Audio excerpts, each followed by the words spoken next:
Ini kan saya pelan-pelan ya. Kita mulai ya, kita coba. 1, 2, 3. Thank you for the world so sweet and sweet. Thank you for the food we eat, yum yum. Thank you for the birds that sing a ling a ling. Thank you God for everything. Amen. Nah, sekarang coba nyanyi nggak pakai saya. Gerakannya jangan lupa ya. Thank you for the word so sweet. Dam mi dam. Nyam nyam.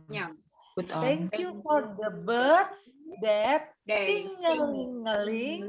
Thank you God for everything. Amin. Mulai. 1, 2, 3. Kok nggak kedengaran suaranya? Nanti ya. Tadi dibuka aja mic-nya, nggak apa-apa, dibuka aja mic-nya. Mic-nya dibuka semuanya supaya saya dengar apa suaranya. Sama-sama. 1, 2, 3.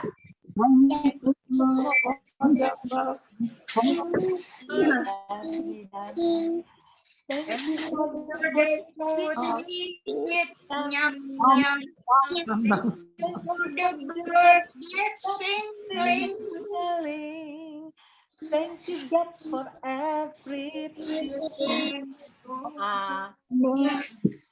Iya. Gampang kan? Bisa diajarin tuh ke anak, ke cucu. Terus kita juga bisa buat gerakan sendiri kan. Kalau ini kan karena ini Zoom. Jadi saya kecil-kecil. Tapi kalau mau besar begini jadinya. Thank you for the words so sweet. Dam-di-dam. Thank you for the food we eat. Thank you for the bird that sing-a-ling-a-ling. Thank you God for everything. Amen. Nah, kira-kira kalau mau berdiri begitu. Jadi gerakannya bisa lebih besar. Tangannya juga, nyam-nyamnya. Lagunya menarik kata-katanya, yaitu thank you. Bersyukur kepada Tuhan atas apa? Atas dunia ini. Kemudian bersyukur pada Tuhan atas apa? Atas makanan. Bersyukur atas burung-burung yang tiap pagi udah bangunin kita tuh. Bersyukur. Kita 3:30 pagi di tempat rumah saya tuh udah bunyi, udah rame tuh burung-burung tuh. Udah langsung tahu, belum lihat jam, pasti ini sekitar 3:30 udah mulai nih. Tambah ke sini, tambah ke jam 5, tambah heboh, tambah rame biasanya. Di rumahnya para senior juga sama, Bapak Ibu juga sama ya? Bunyi ya burung-burungnya? Sama Bu Tia. Masih ada burung di udara di Jadi sekitar rumah. kalau masih bisa mendengarkan burung-burung berkicau, itu berarti bagus. Oh, berarti kita masih ada, kita masih hidup, itu berkat Tuhan. Jadi karenanya lagu bagian terakhir liriknya adalah thank you God, terima kasih Tuhan untuk everything, untuk semuanya. Amin. Kebetulan depan rumah itu ada taman bermain, Bu Tia, ada pohon-pohon yang gede-gede, jadi burungnya banyak banget. Oh, asik dong. Burungnya banyak ya. Kadang-kadang suka turun. Biasa saya kasih nasi sisa-sisa. Oh, tambah rajin dia datangnya. Iya, iya tambah rajin datang. Kadang-kadang perkutut turun pada Kalau cari di saya, di tempat kami nggak ada, jadi dia bertenggernya di ini, di apa itu tiang telepon, tiang listrik. Oh, ini di pohonnya gede-gede. Karena pohonnya udah tebang, halamannya dibangun rumah, jadi ya. Pohonnya gede-gede. Oma-oma, kita udah bernyanyi, sekarang kita mulai ya. Udah jam 10:10. Bulani. Ya. Selamat pagi Bu dan Bapak sekalian yang dikasih. Bulani di mute, masih di mute. Bulani tolong dinyalain.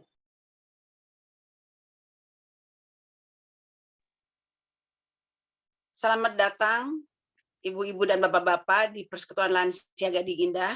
Selamat pagi semuanya. Walaupun kita 1,5 tahun ini hidup dalam keadaan pandemi, tidak bisa bertemu satu dengan yang lainnya, bertatap muka, tapi kita bersyukur bahwa ada Zoom saat ini, masih bisa melihat teman-teman semuanya pada persekutuan ini, dan pada saat-saat lain kita masih bisa chatting. Semuanya ini adalah karunia dari Tuhan, anugerah dari Tuhan untuk kita semua. Tema hari ini adalah menghindari godaan pasti selamat, yang akan dibawakan oleh Ibu Tea Wihanto. Sekarang kan ibu-ibu, bapak-bapak semua sudah divaksin ya, sudah 2 kali. Tapi kita justru tetap harus mengikuti prokes. Tetap harus pakai masker, harus cuci tangan, pakai sabun yang mengalir, pakai air yang mengalir. Kita jauhi kerumunan. Dan kita jangan mencobai Tuhan. Mentang-mentang kita sudah divaksin, kita lalu sembarangan keluar rumah tanpa masker. Nanti kalau kita sakit, kita jangan menyalahkan Tuhan ya. Kita tetap harus jaga prokes. Dan sebagai nats pembuka pada pagi ini adalah dari Lukas 4 ayat 12b. Lukas 4 ayat 12b. Ada firman, jangan engkau mencobai Tuhan Allahmu. Kita mohon kepada Tuhan justru supaya kita dapat kekuatan iman untuk terhindar dari semua godaan-godaan dunia ini. Dan untuk itu kita akan menyanyi dari Kidung Jemaat 436 bait 1 dan 2. Lawanlah godaan.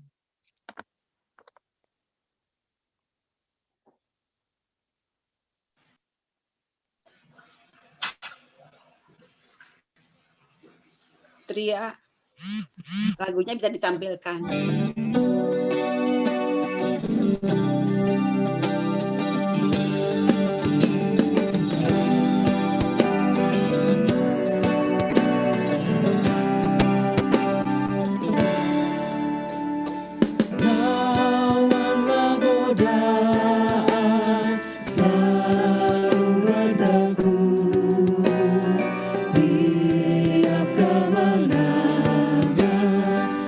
Volumenya kurang mungkin tidak ya? Kurang kedengeran.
Mari kita berdoa.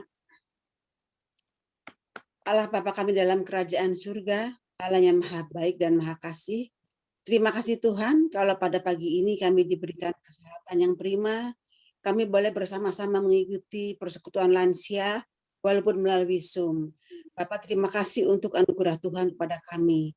Bapak sebentar kami akan mendengarkan firman Tuhan yang akan disampaikan oleh Ibu Tia Wehanto. Kiranya Tuhan kami semua juga boleh membuka hati kami, pikiran kami, telinga kami, untuk kami boleh mendengar firman-Mu, boleh melakukannya juga dalam kehidupan kami. Bapak sertailah kami di dalam persekutuan lansia pagi ini. Terima kasih ya Bapak. Amin. Kita akan mendengarkan firman Tuhan yang akan disampaikan oleh Ibu Tia. Untuk itu kita siapkan hati kita dengan bersama-sama menyanyi dari PKJ 15. Kusiapkan hatiku Tuhan.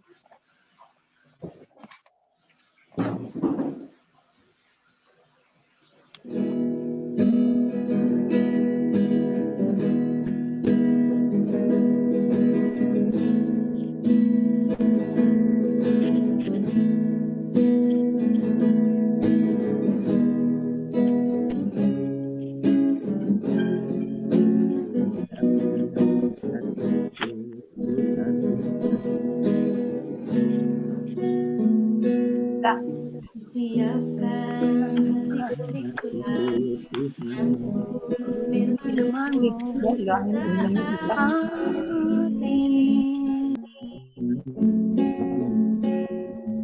Aku sujud menyembah Engkau dalam hadirat-Mu saat ini. Curahkanlah urapan-Mu kepada umat-Mu saat ini. Ku siapkan hatiku Tuhan, mendengar firman-Mu.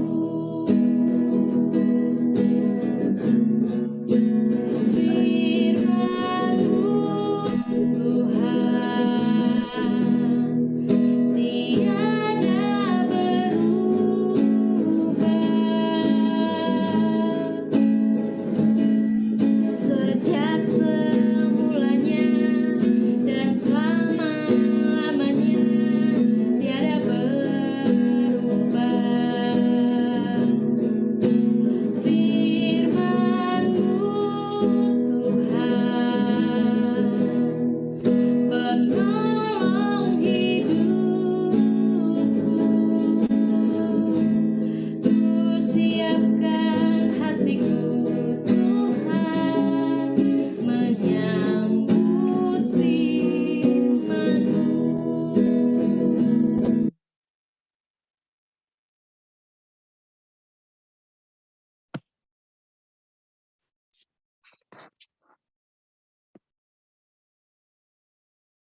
Mari Bapak Ibu sekalian, kita sama-sama berdoa.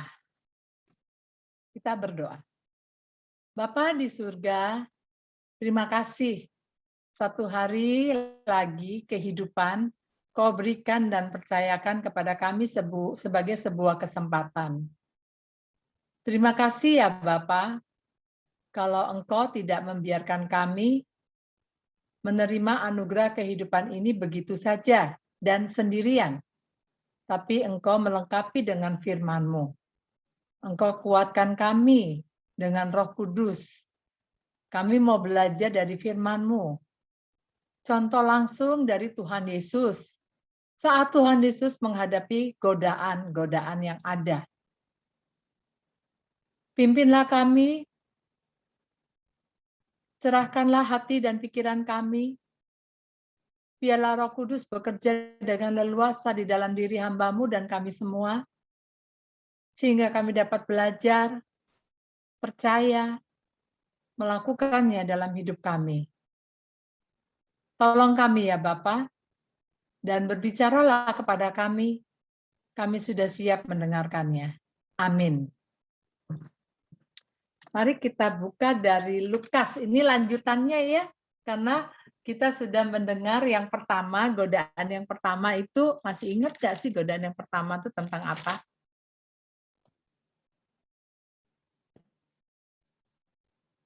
Tentang makanan ya, yang pertama ya. Tentang makanan. Terus yang kedua, godaan apa yang kedua? Yang Pak Roni kemarin.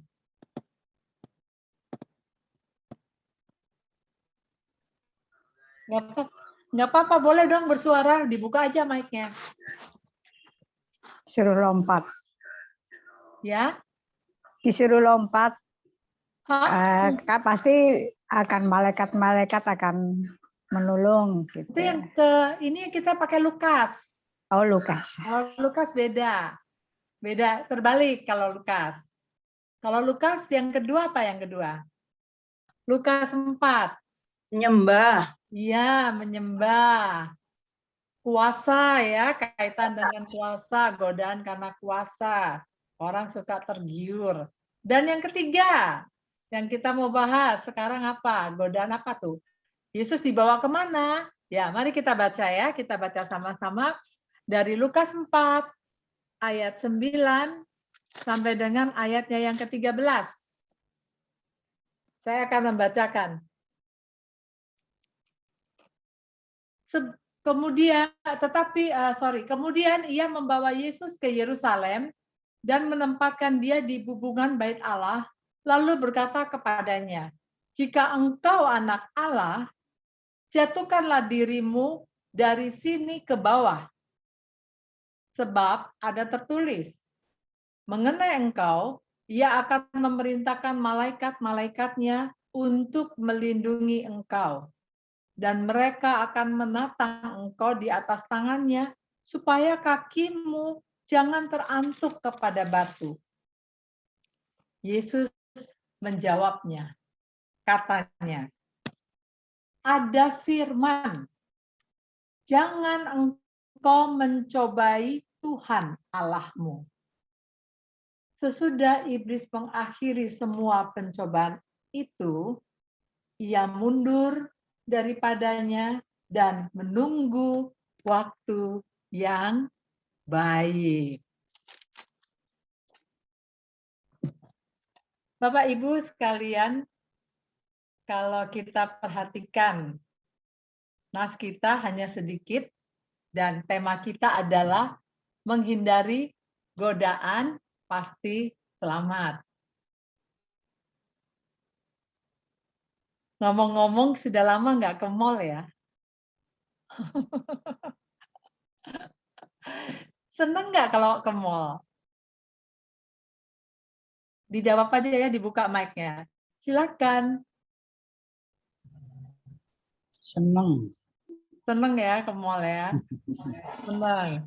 Nah, biasanya kalau ke mall itu godaan apa yang paling berat? Makan. Jajan. Jajan. Hah? Jajan. Jajanan. Belanja ya. Kadang-kadang Duit. Godaan yang paling berat kalau kita ke mall apa? Apa aja pengen dibeli.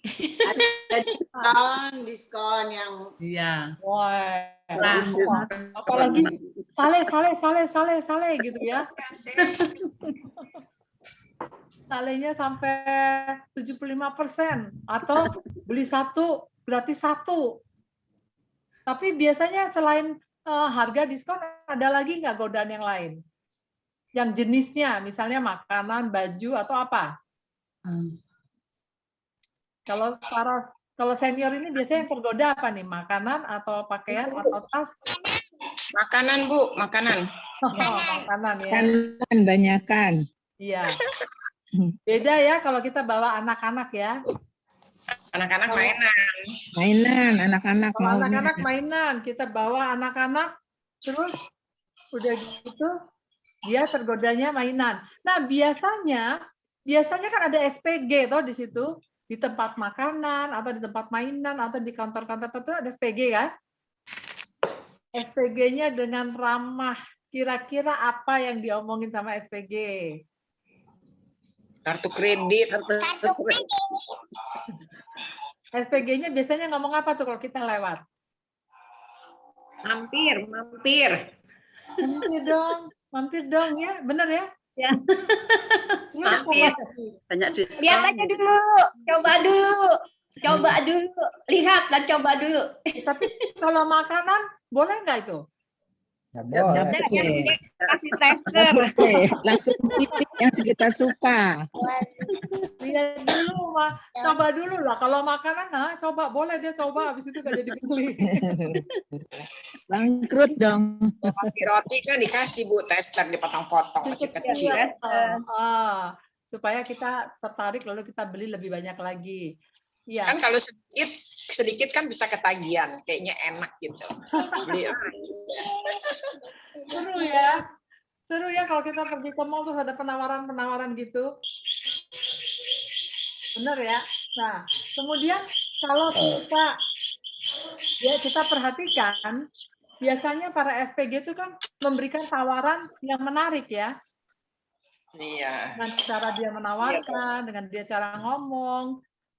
Terus ada pakai iming-iming lagi. Hadiahnya. Gitu. Makanya ada iming-imingnya.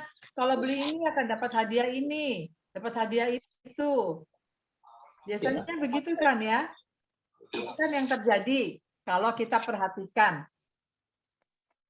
Nah, sekarang kalau kita perhatikan dalam hidup kita, itu godaan nggak itu? Godaan.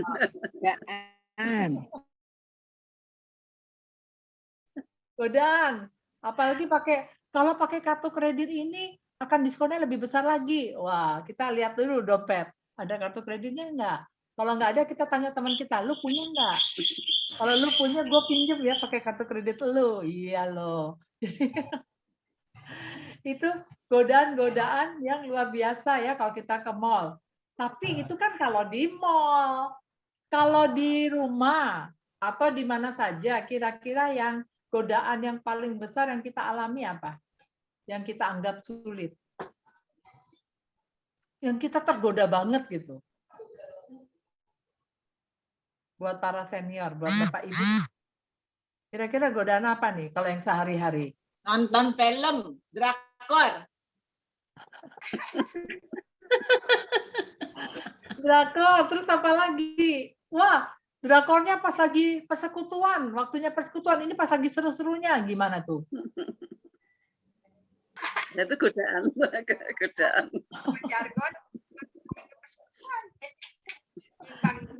Pilih yang mana nih, drakor atau persekutuan? Persekutuan. Wah, hebat. Tepuk tangan deh. Bisa melawan godaan. Biasanya kan tanggung tuh. Tanggungnya ini lagi seru nih filmnya, serialnya lagi seru. Nonton Bapak Ibu sekalian, para senior, kita perhatikan di sini, Tuhan Yesus juga mengalami pencobaan. Tuhan Yesus juga mengalami godaan. Ya, kenapa Tuhan mau membiarkan dirinya digodai ya? Sebenarnya kan dia bisa tidak perlu memberi diri gitu. Tetapi menarik adalah Tuhan Yesus memberi diri mengalami godaan itu supaya dia bisa memberi pengajaran kepada kita. Dia bisa memberi pengajaran kepada para murid-muridnya, termasuk kita semua. Bahwa ini loh, godaan-godaan yang dilakukan oleh si iblis itu tuh ini. Dia akan melakukan hal ini. Dia akan suruh kamu ini. Tapi yang penting Tuhan Yesus juga menunjukkan begini loh respon yang sebenarnya yang sebaiknya kita lakukan. Yaitu untuk apapun godaan dari iblis, kalau kita perhatikan dari godaan 1, 2, 3 sampai ketiga ini, responnya apa kata Tuhan Yesus? Jangan diikutin kan? Apa Tuhan Yesus 1, 2, 3 diikutin nggak sama Tuhan Yesus? Ubah batu jadi roti, diubah nggak sama Tuhan Yesus? Ya. Terus ini nih, lihat nih, seluruh dunia akan kuberikan kepadamu, kamu menyembah aku. Dilakukan sama Tuhan Yesus nggak? Tuhan Yesus sujud menyembah? Enggak. Enggak. Terus nih dibawa ke hubungan, terus jatuhkanlah dirimu. Terus Tuhan Yesus lakukan, dia menjatuhkan dirinya? Tidak. Tidak. Jadi kalau kita perhatikan, dia tidak ngikutin. Bapak Ibu sekalian yang dikasih oleh Tuhan Yesus Kristus, menarik bahwa godaan yang ketiga, Lukas menunjukkan bahwa Yesus dibawa ke hubungan bait Allah. Nah, saya mencoba mencari hubungan bait Allah itu ternyata ada yang memperkirakan tingginya itu 180 kaki. 180 kaki itu kalau dimeterin kira-kira 55 meter. Dan kalau diperhitungkan misalnya satu tingkat itu satu lantai 3 meter, maka kira-kira 18 sampai 19 lantai. Kebayang nggak kalau kita berada di lantai 19, terus kita turun lihat ke bawah. Terus disuruh terjun. Disuruh terjun. Masuk akal sih si iblis bawa ke hubungan bait Allah, tapi menariknya kenapa dibawanya ke gedungnya tuh ke bait Allah di Yerusalem, kenapa nggak gedung yang lain gitu? Kenapa di bait Allah gitu? Menurut saya pribadi melihat yaitu bahwa di bait Allah itu kan tempat berkumpulnya para tokoh-tokoh agama. Orang banyak juga kumpul di situ. Pas nih agama, terus ditaruh di atas, paling atas. Orang-orang kan pada bisa lihat tuh. Jadi kesempatan untuk apa? Kalau banyak orang, kita di atas, terus kesempatan untuk apa tuh? Permalukan ya. Hah? Mempermalukan itu. Dipermalukan atau kesempatan untuk apa nih? Si iblis lagi mau buat Yesus untuk apa? Oh, dia menang gitu loh. Nur apa ya, gimana ceritanya? Bukti, menjadi bukti. Jadi mendemonstrasikan di atas nih. Kan dibilangkan Mesias itu anak Allah, Yesus anak Allah, betul kan? Ya. Kalau kita baca perikop sebelumnya, Yesus dibaptis.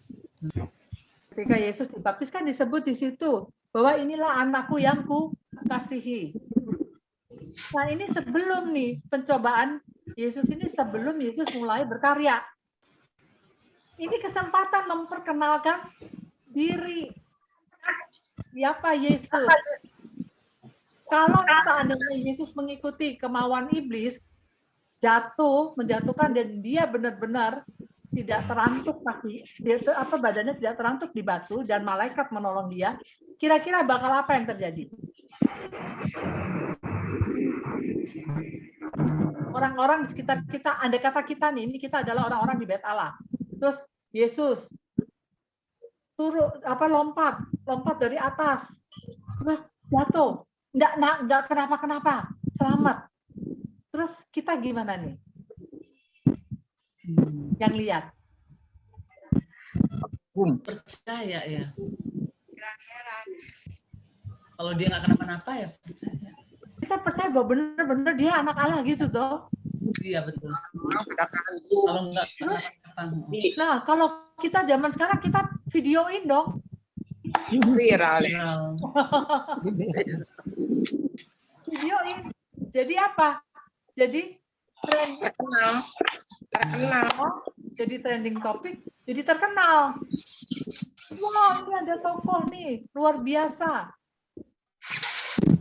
Hebat nih, dia benar-benar anak Allah. Coba disuruh jatuhin, suruh mengubah ini, suruh melakukan ini. Dia lakukan semuanya. Hebat kan itu? Luar biasa kan? Dan tokoh-tokoh agama tidak punya kesempatan untuk mengatakan bahwa dia bukan anak Allah. Karena udah kelihatan tuh di bait Allah. Sengaja dipakai kalau engkau anak Allah. Loh, pintar kok ya iblis ini ya. Dia masuk ke dalam keberadaan status Yesus sebagai anak Allah. Nah, kamu kan anak Allah tuh. Ayo dong lompat aja. Bapak di surga akan menolong kamu, nggak akan dibiarkan kamu menderita. Kamu pasti akan selamat. Sengaja dikasih tantangan kayak gitu. tantangan itu kan bisa jadi godaan. Suruh Tapi pamer diri. Bapak Ibu, para senior yang dikasih oleh Tuhan Yesus Kristus, Yesus tidak mau menggunakan cara memperkenalkan diri, mendemonstrasikan diri, menerima tantangan dari iblis seperti itu. Sebab cara itu mau menunjukkan sebenarnya lebih kepada kalau Yesus lakukan itu mau menunjukkan bahwa aku, ini loh aku, egois, sombong, angkuh, Pamer diri. pamer ya, pamer kan bahwa ini loh aku, ini loh gue, kira-kira seperti itu ya. Bapak Ibu, kalau kita perhatikan ini, lalu bagaimana respon Tuhan Yesus? Tantangan ini menarik. Tantangan ini merupakan sebuah kesempatan. Godaan ini menarik, godaan ini kesempatan. Kesempatan buat Yesus menunjukkan siapa dirinya. Tetapi Yesus kembali lagi, kalau kita baca di dalam pasal 4 ayatnya yang ke-12, kita baca sama-sama yuk. 1, 2, 3. Yesus menjawab, katanya apa? Mana engkau mencoba itu? Ada firman, Iya, jangan kau mencobai Tuhan Allah. iya. Ada firman, jangan engkau mencobai Allahmu. Tuhan Allahmu.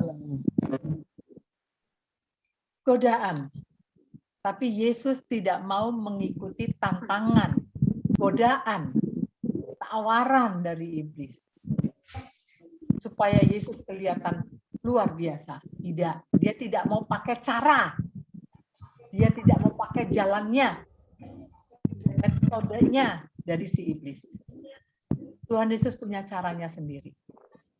Dan Tuhan Yesus menggunakan alasannya dengan ada firman. Kembali kepada firman. Godaan dihadapi dengan firman. Nah, sekarang pertanyaannya adalah bicara soal godaan.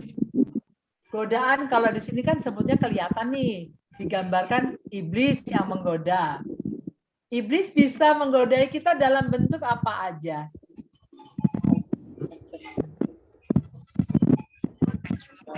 Kalau di mall tadi bisa dalam bentuk SPG.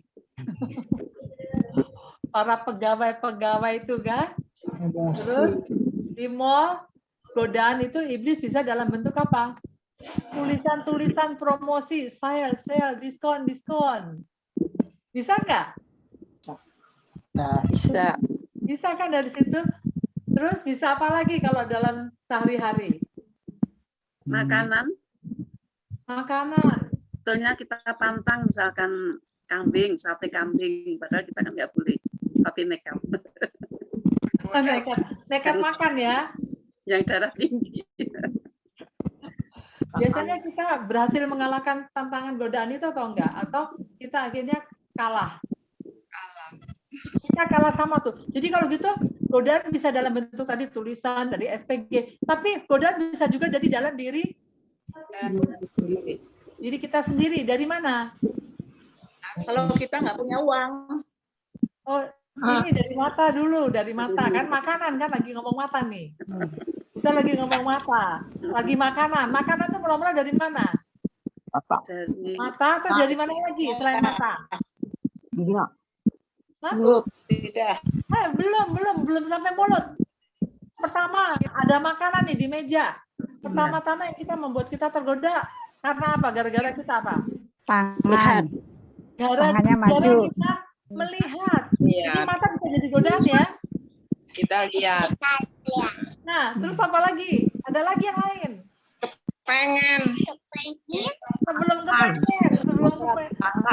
Ambil. Mata. Ini loh, ini. hidung, Ini apa ini? hidung.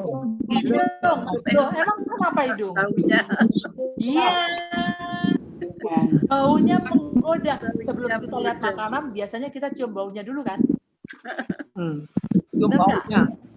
Coba, ibu-ibu, oma-oma pada masak nih. Ibu Tria masak nih. Dari sana sudah kecium nih baunya.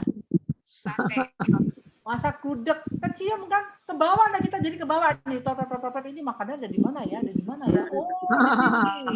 Jadi Belum putrinya. lihat loh. Ya, Wangi belum lihat terasi. loh. Wangi terasi, Bu. Nah, iya bikin sambal terasi.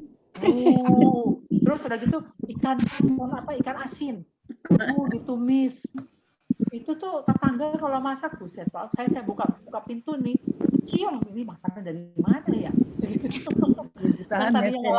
Yang tadinya nggak lapar jadi kepengen makan. Jadi mata dulu atau hidung itu? Ya, mata dulu, hidung. Mata dulu. Melihat. Tapi kalau ini hidung dulu. Oh, hidung dulu. Hidung Karena tahu dulu kan. Baunya dulu. dulu baunya. Kita belum tahu itu makanan apa, tapi kita udah cium baunya. Iya.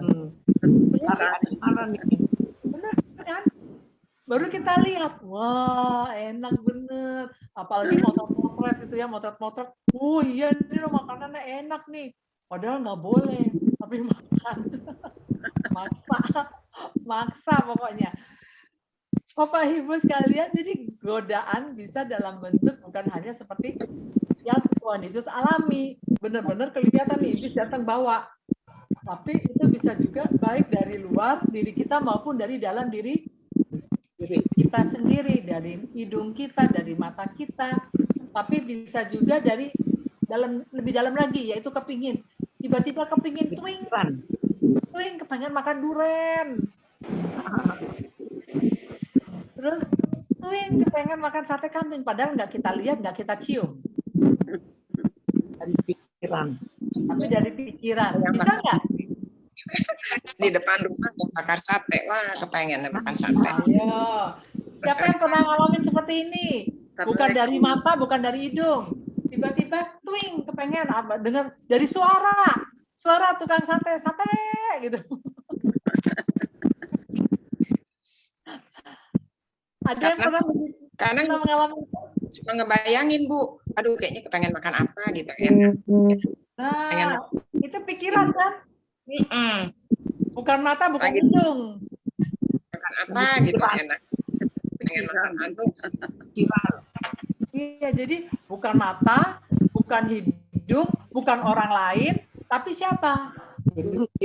Diri kita sendiri. Jadi jangan selalu kita salahkan orang lain ya. Jangan kita selalu salahin siapa. Yang sering disalahin kalau kita menghadapi godaan itu siapa? Iblis yang suka kita salahin ya. Oh ini dasar godaan ini dari iblis. Saya di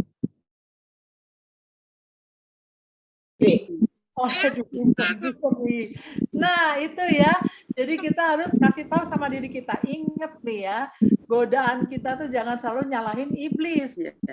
Tapi itu bisa terjadi pada dari diri sendiri, dari pikiran kita, dari keinginan kita, dari mata. Mata lihat, tapi dia nggak ingin. Mata ciumnya lezat, rasanya enak, sedap, kita nggak tergoda, nggak masalah gitu. Tapi kalau hidungnya begitu udah cium bau, terus kita ngikutin baunya ada di mana, terus matanya lihat, wah enak, terus kepalanya muncul, kepingin banget ya, terus beli kita. Padahal kita dilarang. Kita nggak boleh. Terus kita pikir nggak apa-apa lah, sedikit lah.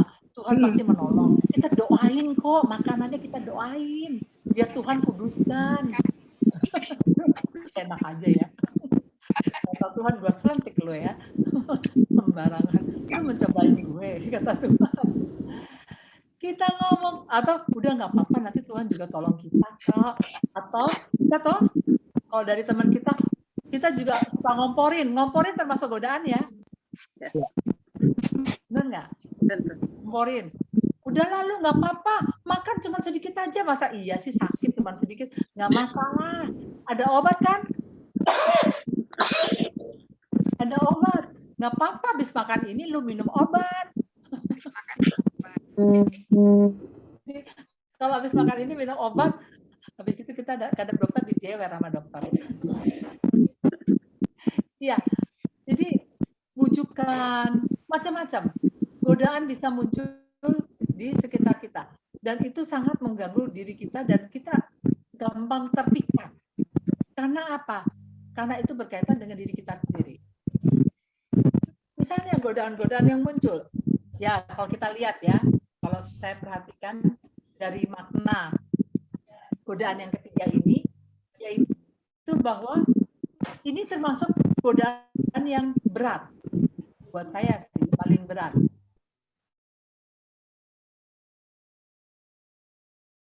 Hawa. Mereka jatuh ke dalam dosa karena ingin menjadi seperti Allah. Keakuannya. Jadi kalau keakuan kita disentuh, siapa sih yang mau diremehkan? Siapa sih yang mau direndahkan? Nggak ada yang mau kan? Selalu kita mau menunjukkan, apalagi ditantang, lu banci, lu masa gitu aja nggak berani, lu gitu aja. Siapa bilang gue nggak berani? Gue berani kok.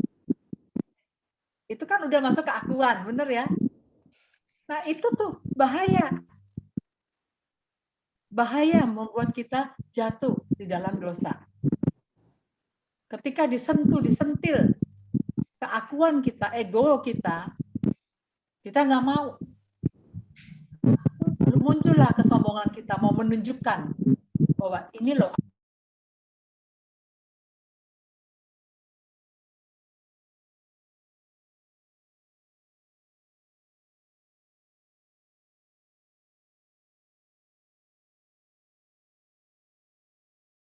Tuhan, Percaya.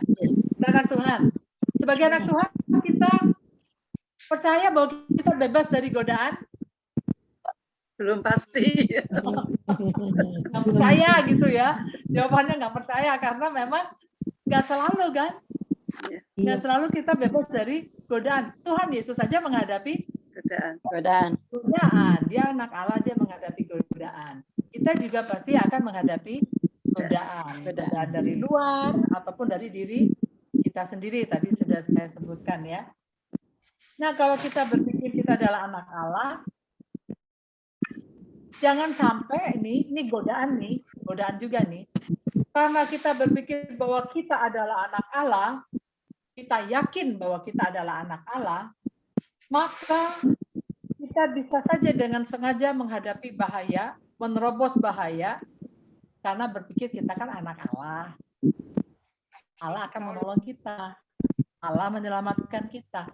Padahal Tuhan Allah sudah memberikan kita akal budi. Pakai akal budi.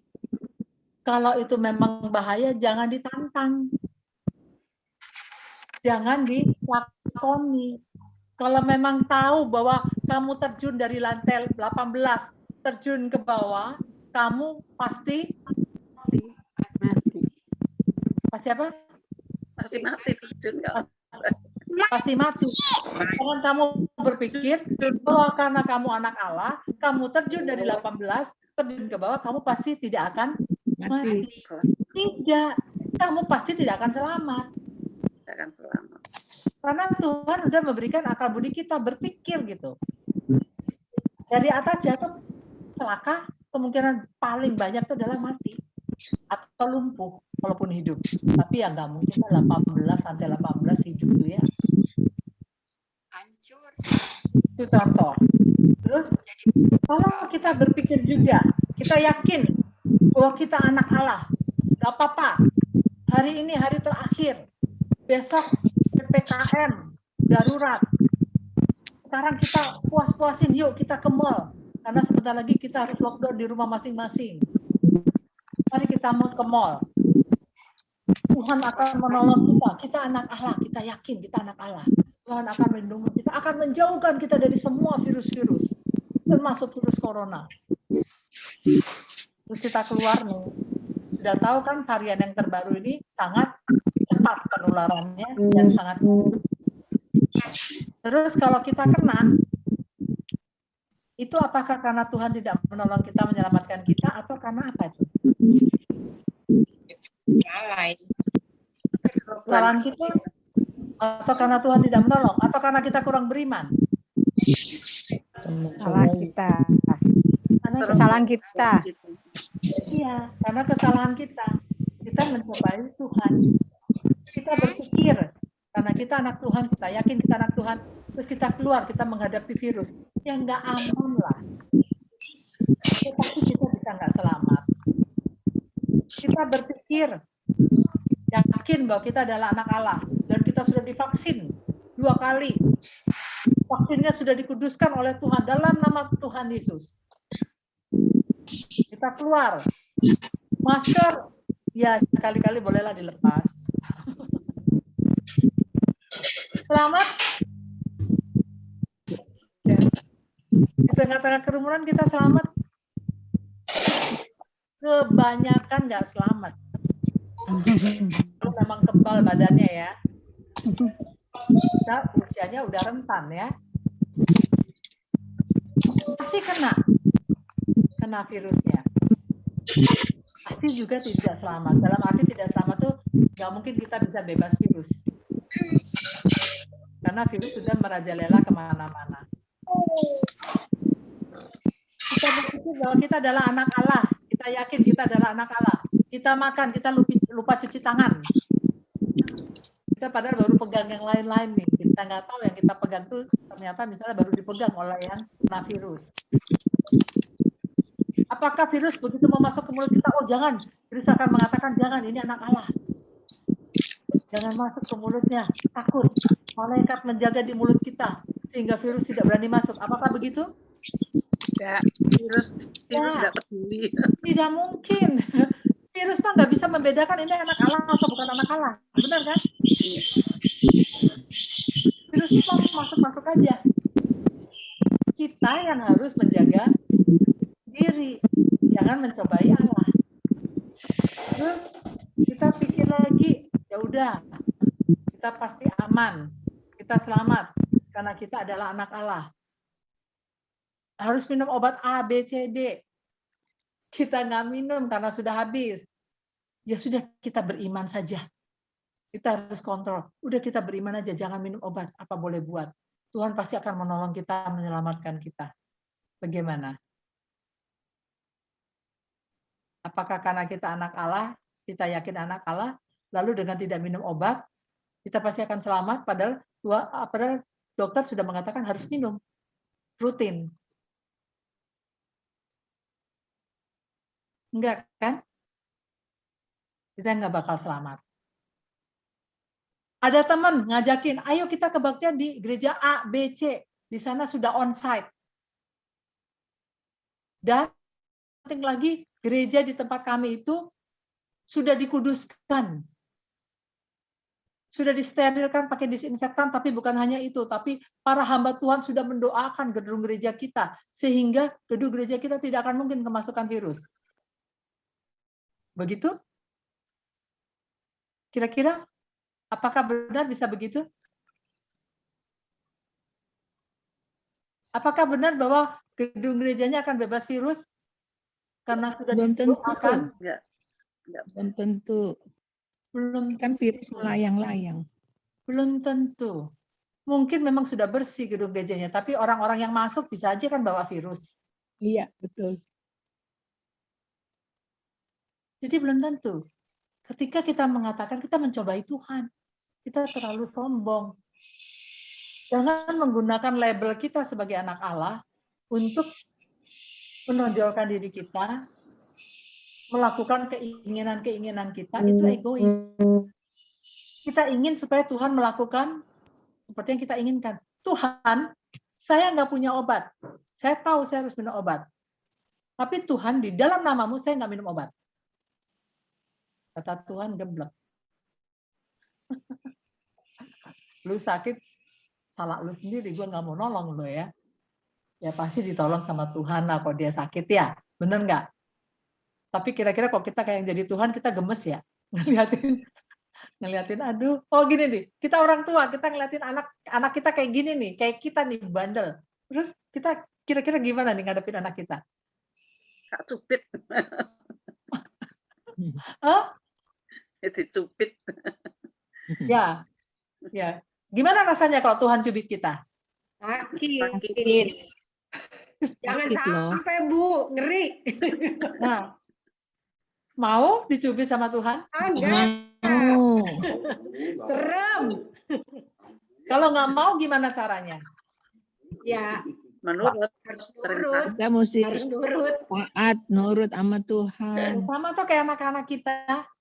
Kalau dia nggak mau dihukum sama kita harus, anak-anak harus nurut kan? Kita anak-anak Tuhan. Ketika sudah diajarin oleh Tuhan dalam firman-Nya, yang diajarkan oleh Yesus dengan 3 godaan ini, kita harus nurut. Kembali kepada firman Tuhan. No, saya nggak mau. Sekalipun kamu bujuk saya nggak mau. Sekalipun gereja kamu sudah didisinfektan, sudah didoain 10.000 para hamba Tuhan bahwa itu akan bebas virus. No, saya tidak mau mencobai Tuhan. Karena begitu orang masuk, apalagi masuknya kerumunan gitu ya. Dan sudah dikatakan kita harus menghindari kerumunan. Kita melawan. Kita melawan itu resiko. Tapi ketika kita menanggung resiko, jangan mengatakan itu dari Tuhan. Jangan mengatakan ya sudah nasibnya saya, Tuhan sedang mencobai saya. Ih, gemes banget saya kata-kata. Karena kesalahan sendiri lalu mengatakan Tuhan sedang mencobai. Itu kesalahan kita. Kita yang mencobai diri kita sendiri. Dan sekaligus kita mencobai Tuhan. Bagaimana caranya supaya kita tetap selamat? Seperti yang diajarkan oleh Yesus. Kembali ke firman. Jangan mencobai Tuhan Allahmu. Kalau kita baca sama-sama dari Ulangan 6 ayat 16 sampai 18 yuk. Kita buka Ulangan 6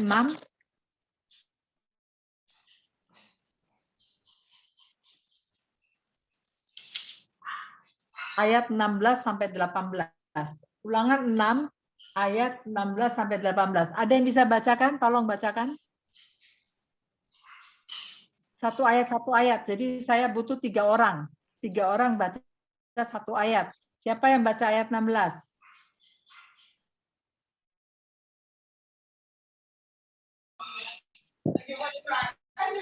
Ulangan ayat 16. Ayat 16 silakan yang keras. Janganlah kamu mencobai Tuhan Allahmu seperti kamu mencobai Dia. Ya. Ayat 17. Saya, Bu. Ya, silakan.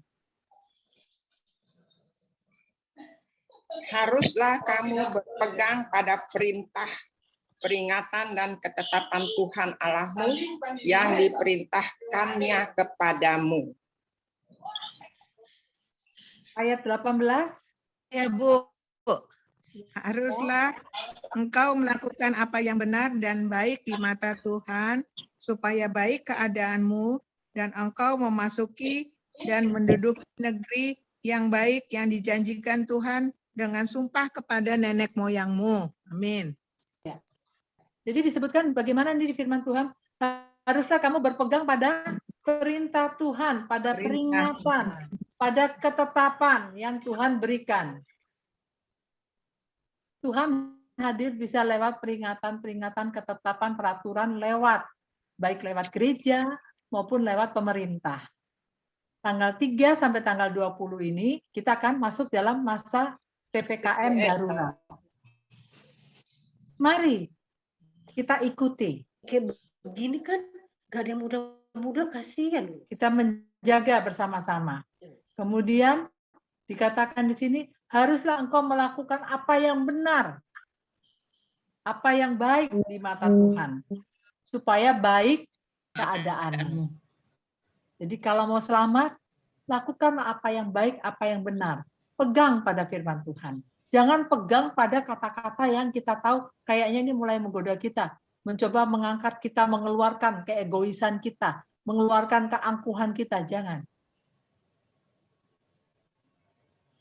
Kita berpegang pada firman Tuhan. Selalu kembali kepada firman Tuhan. Pasti kita kemungkinan besar, teman kita akan mengatakan, kau sok suci. Atau, kau nggak seru lah main sama kamu, berteman sama kamu. Nggak apa-apa.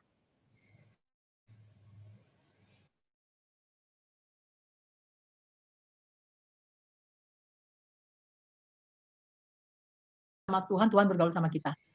Dan jangan lupa, ketika si penggoda, karena kita berhasil melawan dia, jangan berpikir dia tidak akan kembali lagi. Sebab kalau kita baca di ayat yang terakhir, ayat yang ke-13 tadi, coba kita baca tadi, tolong dibaca ayat yang ke-13, satu orang lagi terakhir, ayat 13. Dari Lukas 4 ayat 13. Oh. Lukas 4. Iblis tidak berhasil menggoda Yesus, mencobai Yesus. Terus apa yang dia lakukan? Saya, Bu. Ya, silakan. Sesudah iblis mengakhiri semua pencobaan itu, ia mundur daripadanya dan menunggu waktu yang baik. Ya. Iblis apa? Mundur. Mundur. Tapi apakah dia mundur begitu saja? Ditunggu. Tidak. Dia ngapain? Ya, menunggu Dia lagi. menunggu apa? Waktu yang baik. Saat yang baik. Nah, dia menunggu waktu yang baik, waktu yang tepat untuk dia masuk lagi, dan dia akan menjatuhkan kita. Dia akan menggoda kita lagi. Jadi dia nggak berhenti. Iya, betul. Jadi hati-hati, jangan kita berpikir karena kita anak Allah, kita yakin anak Allah nggak bakal lah, iblis sudah mundur, nggak mungkin dia godain kita lagi. Oh enggak, dia akan menanti waktu yang tepat, dia akan godain kita. Saat kita merasa yakin dengan diri kita sendiri dan tidak mengandalkan Tuhan, saat itulah dia masuk. Itu waktu yang baik. Karena itu waktu yang baik untuk mengeluarkan kesombongan kita, egois kita, keangkuhan kita. Saat kita ingin mendapat kekuasaan, masuk itu waktu yang tepat buat kita. Buat iblis menggoda kita, menjatuhkan kita. Baik, kiranya Tuhan menolong kita untuk melawan godaan dan kita bisa selamat dengan terus berpegang pada firman Tuhan. Lakukan yang baik, melakukan yang benar sesuai dengan firman Tuhan. Amin.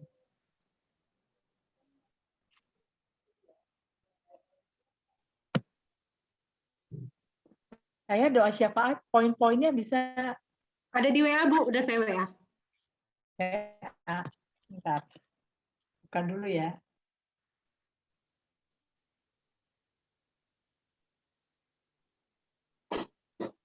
Ini udah yang tambahan dari Ibu Lani. Iya, sudah. Udah ya, Ibu untuk sudah Ibu saya Lani, masukin.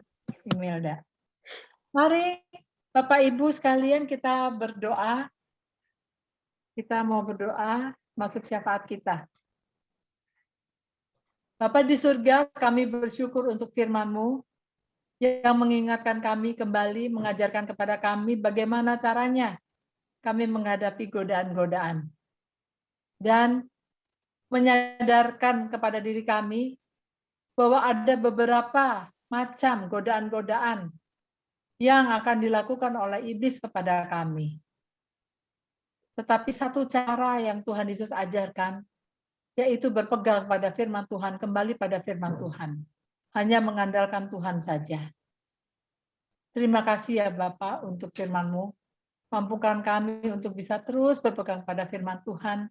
Mampukan kami untuk bisa belajar tentang firman-Mu dengan tidak jemu-jemu, dengan tidak bosan-bosan. Karena hanya dengan demikian, lewat firman-Mu, pemahaman akan firman-Mu, kami mampu untuk menjalani hidup ini dengan selamat. Bapak, kami mau berdoa bagi keluarga yang sedang sakit dan rekan-rekan atau saudara-saudara kami yang sedang sakit. Kami berdoa untuk Ibu Weli, untuk Ibu Liliana Teja, untuk Ibu Chung Nyit Kyun, untuk Ibu Listiani Sudibyo, untuk Ibu Erna, untuk Ibu Damayanti, Ibu Angel, Ibu Heni Imelda, Ibu Ningsi, Ibu Lidiana, Ibu Linda Maruta, Ibu Tina Hadi, Ibu Tinawati dan anak dan mantu, Ibu Sandra Oka, Ibu Rina Minata, Ibu Susi Ernawati, Ibu Widya mantu dari Ibu Teli, Ibu Liana dari keluarga Yanti, Ibu Handi, Bapak Handi dari keluarga Yanti, Bapak Rusti, anak Putu, anak Reinhard, cucu dari Ibu Teli, keluarga Bapak Max Thanos, Ibu Heni Imelda. Bapak, kasihanilah mereka. Kami percaya saat ini Engkau sedang turut bekerja mendatangkan kebaikan kesembuhan bagi mereka. Berikanlah ketenangan, kedamaian dalam diri mereka pada saat-saat di mana mereka berproses menerima perawatan, pengobatan yang diberikan kepada mereka masing-masing. Kami sungguh berharap agar mereka dapat sembuh kembali ya Bapak. Kami percaya bahwa Engkau ada bersama mereka, menopang mereka masing-masing, karena Engkau mengasihi mereka lebih daripada kami mengasihi mereka. Begitu juga dengan keluarga mereka masing-masing. Tuhan berkati, berikan kekuatan dan kesehatan, dan berikanlah rezeki yang cukup agar mereka mampu untuk membiayai semua perawatan yang ada, yang dibutuhkan. Terima kasih ya Bapak. Kami juga mau berdoa dan bersyukur untuk saudara-saudara kami yang berulang tahun di bulan Juni. Kami bersyukur untuk kehidupan dan mau merayakan kehidupan bersama dengan Ibu Endah, Ibu Titin, dengan Ibu Gocuilan, Pince Indrajaya, Mince, Linda Maruta, Hanitan, Istiawati, Merliana, Titi Setiawati, Eni Imelda, anak dan susternya. Bapak, kehidupan adalah anugerah-Mu. Ketika kami dapat merayakan kehidupan ini dengan bertambah 1 tahun lagi, itu sungguh sebuah berkat. Tolonglah, kuduskanlah setiap pribadi-pribadi nama-nama yang kami sebut ini, sehingga mereka dapat menjalani, menikmati, mensyukuri, dan juga memaknai setiap pengalaman hidup yang mereka alami.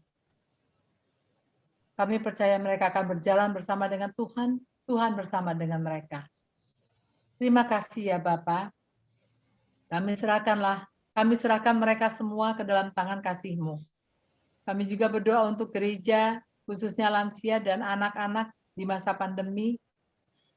Kami berdoa untuk pelaksanaan vaksinasi COVID yang dilakukan oleh klinik kami, Gria Kasih. Kami berdoa juga untuk pemerintah di dalam pendistribusian vaksin, serta pelaksanaan pembatasan secara mikro ataupun makro dilakukan secara darurat, khususnya di Pulau Jawa dan Bali, lebih khusus lagi di Jakarta. Tuhan, tolong kami supaya kami tidak tergoda untuk mencobai Tuhan dengan melanggar semua prokes yang ada yang sudah ditetapkan. Biarlah ketetapan itu kami jadikan sebagai pegangan untuk menolong, menyelamatkan diri kami, tapi sekaligus juga untuk menolong dan menyelamatkan keluarga kami dan sesama kami. Terima kasih Bapak, kami berdoa untuk diri kami masing-masing, satu persatu. Kami mau serahkan ke dalam tangan-Mu bersama dengan keluarga kami.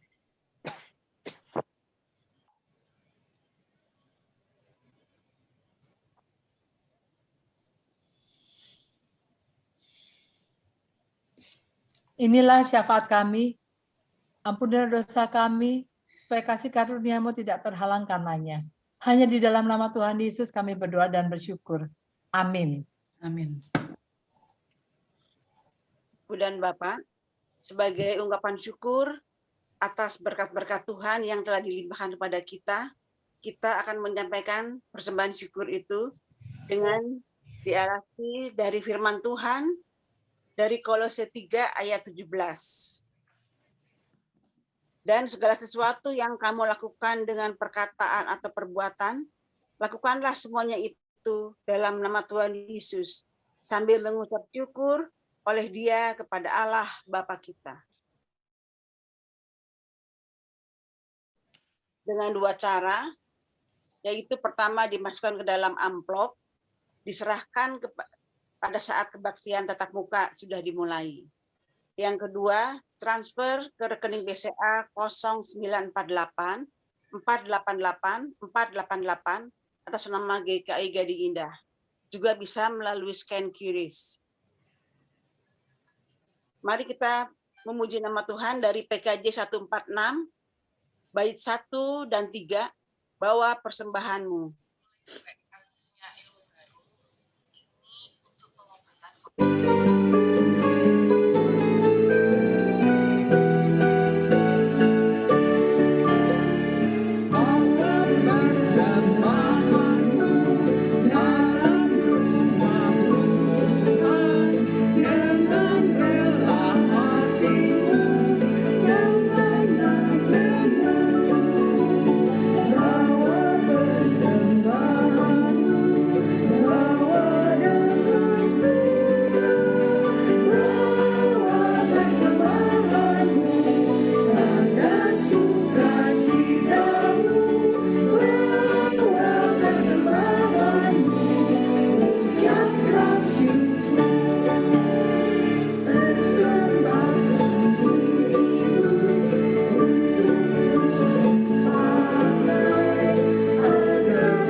Mari kita berdoa.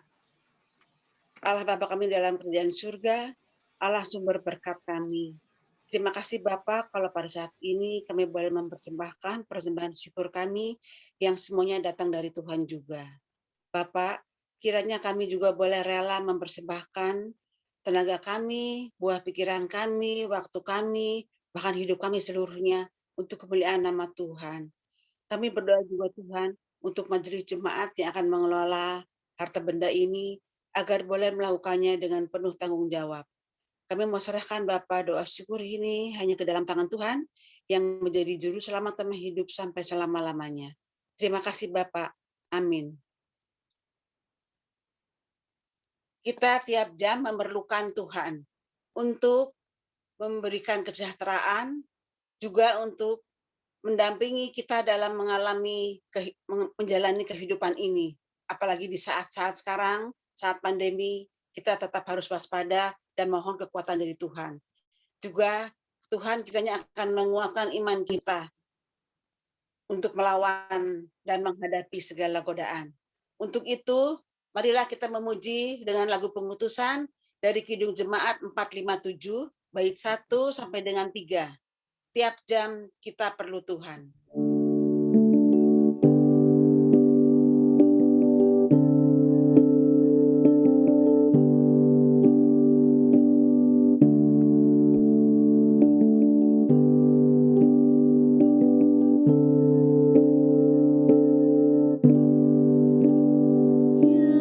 Ku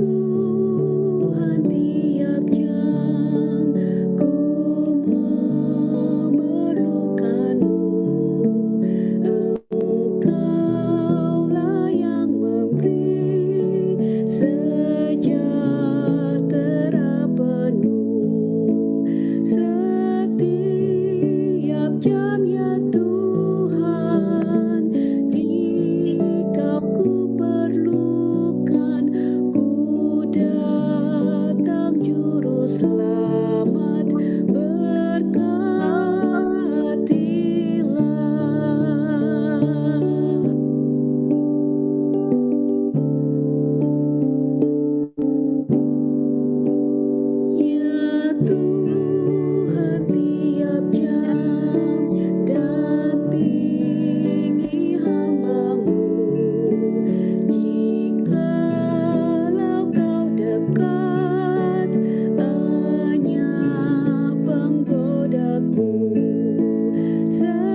doa penutup dan berkat akan disampaikan oleh Ibu Tea. Bapak Ibu sekalian dan para senior, mari kita menutup persekutuan kita ini dan kita masuki kehidupan kita yang Tuhan berikan pada kita dengan berpegang pada firman Tuhan. Lakukanlah seperti yang Tuhan inginkan. Tetap percaya Tuhan menyertai kita, menolong kita. Bapa di surga, kami bersyukur dan berterima kasih kalau kami dapat mengikuti persekutuan lansia pada saat ini dalam keadaan yang baik. Kami dapat memuji Tuhan, berdoa, mendengarkan firman Tuhan, dan sekarang kami akan memasuki dan melanjutkan aktivitas kami sepanjang hari ini. Kiranya kasih karunia daripada Allah Bapa dan Tuhan kita Yesus Kristus serta persekutuan dengan Roh Kudus akan senantiasa menyertai kita semua, memampukan kita untuk menghadapi semua godaan-godaan yang ada, sehingga kita bisa selamat. Dari sekarang sampai selama-lamanya. Amin.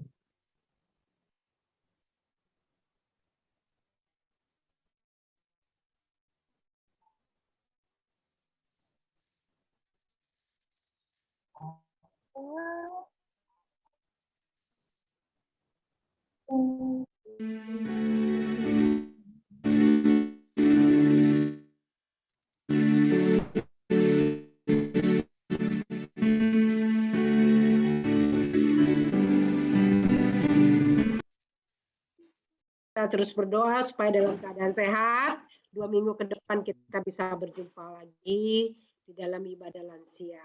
Pengumumannya nggak banyak sih, nanti minggu depan aja untuk acara tanggal 30 Desember.